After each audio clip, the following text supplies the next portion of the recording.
Bismillahirrahmanirrahim. Assalamualaikum warahmatullahi wabarakatuh. Perkenalkan, nama saya Siti Alwia, NIM 905119066 dari jurusan Perbankan Syariah, Fakultas Ekonomi dan Bisnis Islam, UIN Alauddin Makassar.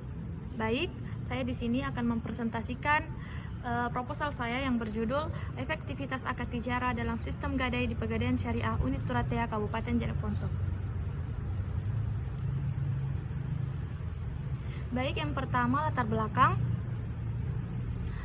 Lembaga keuangan syariah terdiri dari lembaga perbankan dan juga lembaga non-bank.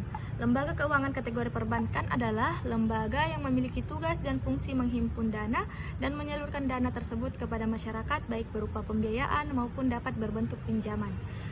Adapun lembaga keuangan kategori non-bank adalah lembaga keuangan yang memiliki tugas dan fungsi yang erat kaitannya dengan masalah keuangan seperti mengeluarkan surat-surat berharga dalam memberikan pembiayaan investasi perusahaan yang ada, contohnya yaitu koperasi dan pegadaian syariah. Selanjutnya, rumusan masalah. Adapun rumusan masalahnya yaitu yang pertama, bagaimana implementasi akad tijara dalam sistem gadai di Pegadaian Syariah Unit Turatea Kabupaten Jeneponto. Yang kedua, bagaimana efektivitas akad tijara dalam sistem gadai di Pegadaian Syariah Unit Turatea Kabupaten Jeneponto. Selanjutnya, tujuan dan kegunaan penelitian. Yang pertama, untuk mengetahui bagaimana implementasi akad tijara dalam sistem gadai di Pegadaian Syariah Unit Turatea Kabupaten Jeneponto. Yang kedua, untuk mengetahui bagaimana efektivitas akad tijara dalam sistem gadai di Pegadaian Syariah Unit Turatea Kabupaten Jeneponto.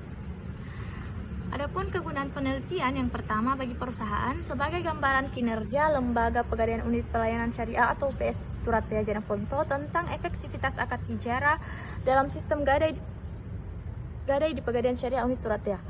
Penelitian ini dapat menambah informasi yang lengkap mengenai Pegadaian Syariah di Jeneponto sehingga masyarakat akan tergerak untuk meningkatkan partisipasinya demi perkembangan lembaga keuangan syariah di Sulawesi, khususnya di Kabupaten Jeneponto. Yang kedua, bagi akademik, yaitu sebagai bahan tambahan dunia pustaka dalam keilmuan ekonomi. Yang ketiga, bagi penulis, memenuhi persyaratan akademis untuk menyelesaikan program S1 di UIN Alauddin Makassar, Fakultas Ekonomi dan Bisnis Islam, jurusan Perbankan Syariah.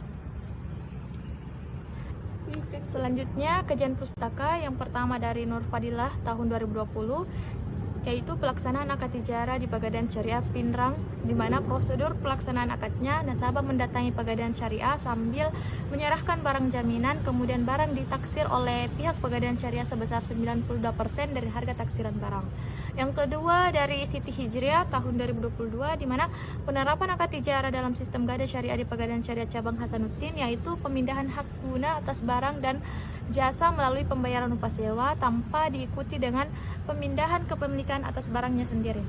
Yang ketiga dari Zaini Abdul Malik tahun 2016, yaitu penentuan biaya ijarah dalam bentuk syariah berdasarkan Fatwa Dewan Syariah Nasional nomor 25/DSN/MUI/3/2002 nomor 4 yang berisi besar biaya pemeliharaannya dan penyimpanan marhun tidak boleh ditentukan berdasarkan jumlah pinjaman.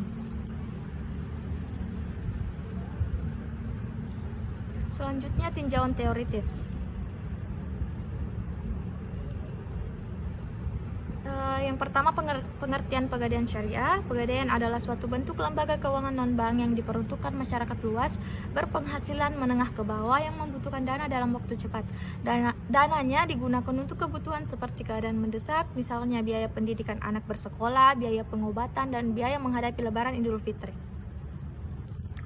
Yang kedua, efektivitas. Efektivitas adalah suatu keadaan di mana terjadi kesesuaian antara tujuan dan sasaran yang telah ditetapkan sebelumnya.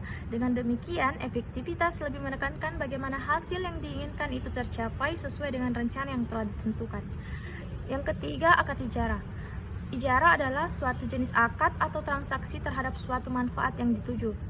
Bersifat mubah dan boleh dimanfaatkan dengan cara memberi imbalan tertentu. Selanjutnya, kerangka konseptual. Yang pertama, pencapaian tujuan. Pencapaian tujuan ini yaitu keseluruhan upaya harus dipandang sebagai suatu proses. Oleh karena itu, agar pencapaian tujuan akhir semakin terjamin, diperlukan pentahapan, baik dalam arti pentahapan pencapaian bagian-bagiannya maupun pentahapan dalam periodisasinya. Yang kedua itu integrasi. Integrasi yaitu pengukuran terhadap tingkat kemampuan suatu organisasi untuk mengadakan sosialisasi, pengembangan konsensus, dan komunikasi dengan berbagai macam organisasi lainnya. Yang ketiga, adaptasi. Adaptasi yaitu kemampuan organisasi untuk menyesuaikan diri dengan lingkungannya. Selanjutnya, metode penelitian.